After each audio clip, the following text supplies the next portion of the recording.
Hello, friends. Oh, how I miss you. I miss our being in fellowship together. I miss our worshiping together. This is a very interesting time of our lives, and I think it's going to define a lot of what we do. And while I have found ways to gather socially with others in this remote environment that we're living, in which we're living, those online game nights with my friends and family are what's saving me. Having meals with people while we're both online is not a problem. It's actually wonderful. But I realize that much of my routine has changed, and not so much because of being online as it is that I can't be places I love to be. And one of those places is in our church and with my church family. And that's really important to me. So I miss you. And I hope and wish for the best for all of you right now. So about a month or so ago, Pastor Robert asked me to speak to our congregation. And when he told me that I was to do this for Trinity Sunday, I didn't think much about it. I was like, okay, whenever, fit me in. I've grown up in the church and have heard in the name of the Father, the Son, and the Holy Spirit my whole life, in all of my church life. But to be honest, I've been confused about how that works. How can God be three in one, but still be all of those things individually and distinctly? It's confusing, isn't it? Well, I haven't really delved much into details, and when Robert gave me this task, I started delving. And I'm still not sure I know really what it means, but today is Trinity Sunday, and we want to explore this concept, so I'm asking you to explore with me. And I definitely know more now than when I started this journey, and I'm going to share that journey of my knowledge with you. So a few weeks ago, as I was contemplating this Trinity thing, I was given a friendship bread starter. Now, I'm going to let that sink in for a second. Those of you who have ever had a friendship bread starter know exactly now where I'm going to go, because this is a commitment, this bread. And when you commit to this bread, you are really committing. So I committed. Someone gave me a starter, and I knew the bread is delicious. And because it's delicious, I was like, oh, I have to have that starter. And it's one of these things that if you can't make it without the starter. The starter is something shared by others, hence the name friendship bread. So I got sucked in, knowing that it was going to be some sort of a pyramid scheme that I was going to have to get into of epic proportions. And I know this because when Emily was in 2009, right before she went to high school, I was given a starter then. So it's been a long time ago, 11 years. And right before then, her school started freshman year, I was given a starter, and I started making loaves of bread. And what this means is you're given this baggie with goop in it, and it's basically a cup of starter dough. And it's in a baggie, and it has a date on it. And every day you're supposed to, it comes with this list of demands, is how I say it, because you have to follow these steps. And it really is a commitment. Every day you have to do squeezing it, and then some days you feed it, and I keep calling it feed the monster, and it really means batter, and you do all this kneading, and then you feed it more, and then after about 10 days, you dump the batter into a bowl, and then you add more stuff to it, and then this is where the scheming thing comes in. You take what you have at that point, and you take a cup of it and put it in a baggie, and you do that to 4 different baggies. And then you are left with some dough. Now, those 4 baggies are what you have to give to your friends. This is the pyramid scheme. And not only have to give them the baggie with the date on it, you have to give them the list/demand step list thing, and then they are stuck with it. So you do that, and then the remainder the batter in the bowl is what you make your friendship bread out of. And this stuff is delicious. So I started that 2009, right before Emily went to school, and I realized very quickly that it's a cycle. And as you start to make it, if you make it regularly and you keep a starter, and then you have to do it, you run out of friends really quickly. Or they don't want your starter anymore. They want the bread, but they don't want to do this whole commitment. And I can't throw it out because it's so good. So I end up learning how to make the bread, keep a starter, and then make enough that I would have enough for 10 days. And then 1 starter for the next time. And I did that for an entire academic year for my daughter. And I sent her a little loaf of friendship bread every day to school because I figured, hey, it's friendship bread. We'll slice it into 10 slices. Everyone at your table gets a little slice. It's going to be lovely. The whole freshman year of high school, I did this. It was a commitment, and it was too much. And I was like, that's enough. I'm never doing this again. I made a promise to myself. And then a couple weeks ago, someone gave me a starter. I thought, oh, Wendy, you can't do this. This is ridiculous. But I got sucked in because the bread is so good, and I started this whole process again.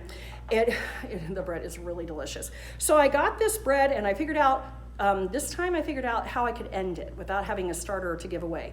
And basically then I sextupled, so 6 times the batter, and made this gigantua vat of friendship bread and baked for an entire day to get all of it done. So I had bread to give people and not the starter.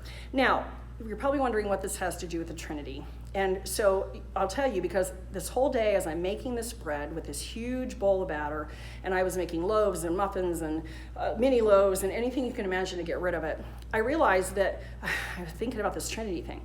And I was getting out my leavening. And leavening is what makes your batter rise. So this batter has some yeast in it, so it already has some rising capabilities, but you usually use leavening in cakes and other kinds of things, and that's baking powder or baking soda and cream of tartar or baking soda and some acidic part to it. And I started thinking about that, and I was like, so really, baking soda, I could use this, or I could use this, or I could use these 3 different options for me. And I was like, the Trinity! And then I thought, this is exactly what I'm going to talk about in my sermon when I'm talking to everybody. And then I realized that's probably not the best way to look at it, because it might be considered blasphemous. So if this gets edited, I can tell you later how the real kind of thing happened, because Robert might say, no, Wendy, that's not how this works. But it made me think. And then I had to start it, so I went ahead and Googled it. So I've got this friendship bread thing, thinking of leavening equaling the Holy Spirit, Father, the Son, and Holy Spirit, 3 in 1. What does that mean? So I went to Google, because we're in a virtual environment right now, and how else am I going to find out? So a couple things to keep in mind. So first of all, the core belief, or the doctrine of the Trinity, is the Christian belief that there is one God, who is Father, Son, and Holy Spirit. Now, it is controversial because people have lots of theories and lots of things with it, and boy, the more you read, the more you realize you don't know as you're learning. But many Christians admit they don't understand it, while many Christians don't understand it but think they do. And I fit in that, probably both of those categories. I really don't understand it. Sometimes I think I do, and I might just pretend. So obviously I am not alone in this confusion on what the Trinity means, other than Father, Son, and the Holy Spirit. And really, it's a lot of things. But when we look at it, so I'm going to share a few things that I found. So a few things that are helpful. Our lives reflect the Trinity. So if we think about how our lives, and we live our lives, and the Holy Spirit, the love between the Father and the Son, is what makes us holy. The Holy Spirit makes possible the wholeness or oneness in us to enable Christ to work through us. Sounds pretty good, right? Okay, well, I learned that. But it really, the doctrine of the Trinity teaches human beings how we should shape our lives. It's the relationship that exists within the Godhead, this God in one, 3 in 1, is the basis for unity in every human relationship, be it marriage, family, or church. And I was like, okay, so that's pretty interesting. So a couple of other things that I learned, it is, and it's a lot dealing with Christianity, and I'm going to breeze through some of it, but when you think about the idea of humanity and meeting God, there are 3 different forms that we have met God in through the Bible and in history and how we meet God.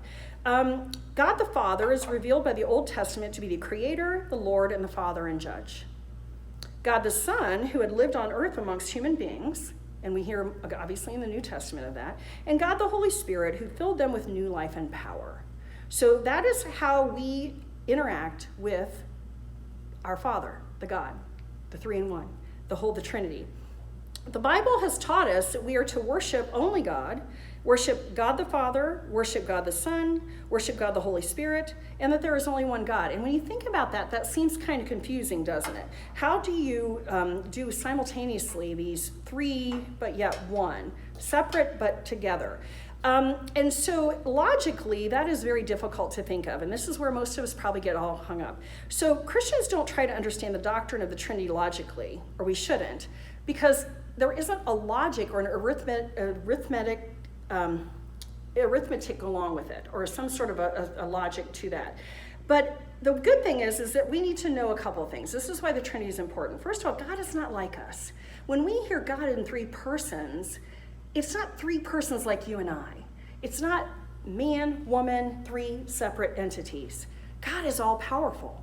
God is all of these things. So he's not like human beings, and human beings get in a mess when we try to describe God that way, because that's not how it works.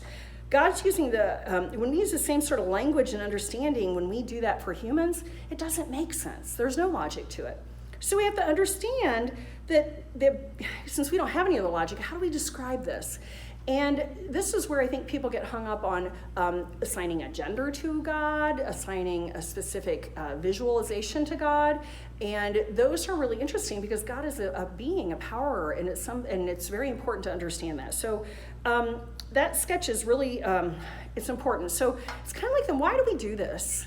Why, since it's so confusing, and we're supposed to see God as this larger than us being, and 3 in 1, why do we do it?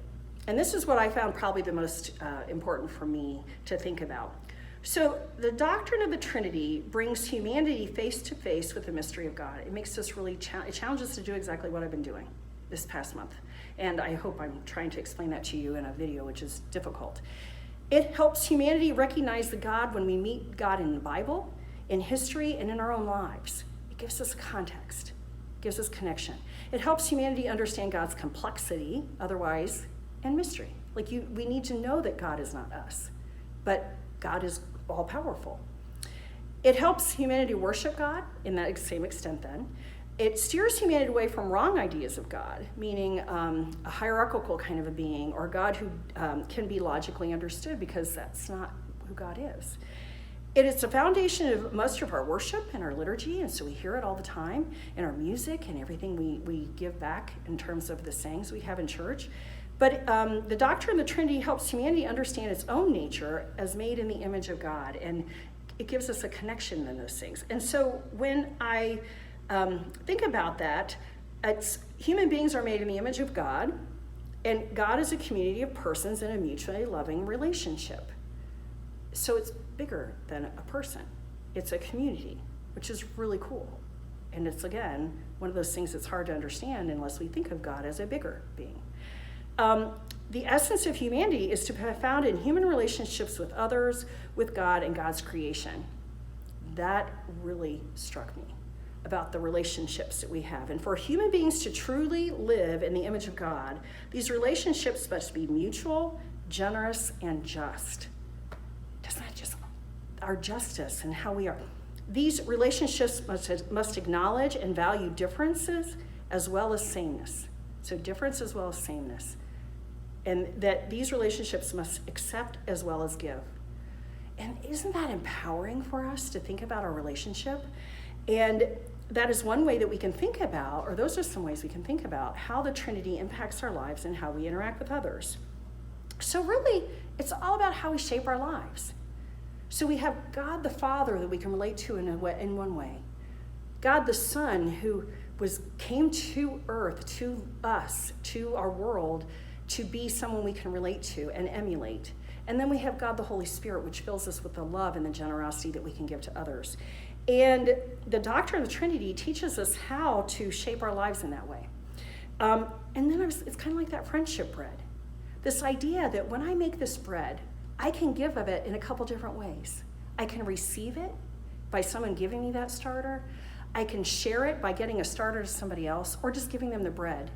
And and I can continue the relationship with it. And in many ways, that friendship bread is a lot like our relationships. And just the nature of it, calling friendship bread makes it make a lot of sense, doesn't it? And how we connect. So the persons, if you think about the persons of the Trinity, it's a recipe. See how I fit in my friendship bread there again, for the best sort of human relationships. These are relationships in which individuality is balanced with relationships whose basis is mutual love and perfect communication. And that exists within the Trinity and allows every human relationship to be a part, be a healthy and a really wonderful thing based on the Trinity. So there are lots of people that I've learned about, and lots of theorists and all kinds of things that I studied through this Trinity. But the thing that really strikes me is it's about relationship. And it's how we interact with God and with each other. And so my friendship bread, and the leavening may not have been my great way of looking at Trinity. But the friendship bread really is a good way for me to say it's all about relationships. And in this environment where we are right now, where we don't see one another face to face, and it's a little bit more difficult to interact, I think that that's even more powerful for us to think about. We're not alone. It's relationships with each other and relationships with our God. So my closing thing I want to say to you is I probably screwed up everything about this Trinity and what it means. And I have all kinds of notes, and quite honestly, I don't need to read a lot of it because there's so much. And I got close to my time, so I'm good. But I just want you to know, I hope you're keeping yourselves safe and healthy. And I want to share with you personally, my daughter has been able to be home with me the last couple months, so I'm seeing blessings in this isolation that we're having in some ways, but it's really wonderful to see. But I miss you, and I look forward to the days that we are going to be together in this house of worship as one community in the Father and the Son and the Holy Spirit as one Trinity on Trinity Sunday. Thank you, and I'm going to probably stick with baking instead of being a theologian. I'm not good at that. I would rather bake. I don't think I'm going to do friendship bread, though, because, again, it sucks you in. But I'm wishing you all well, and thank you.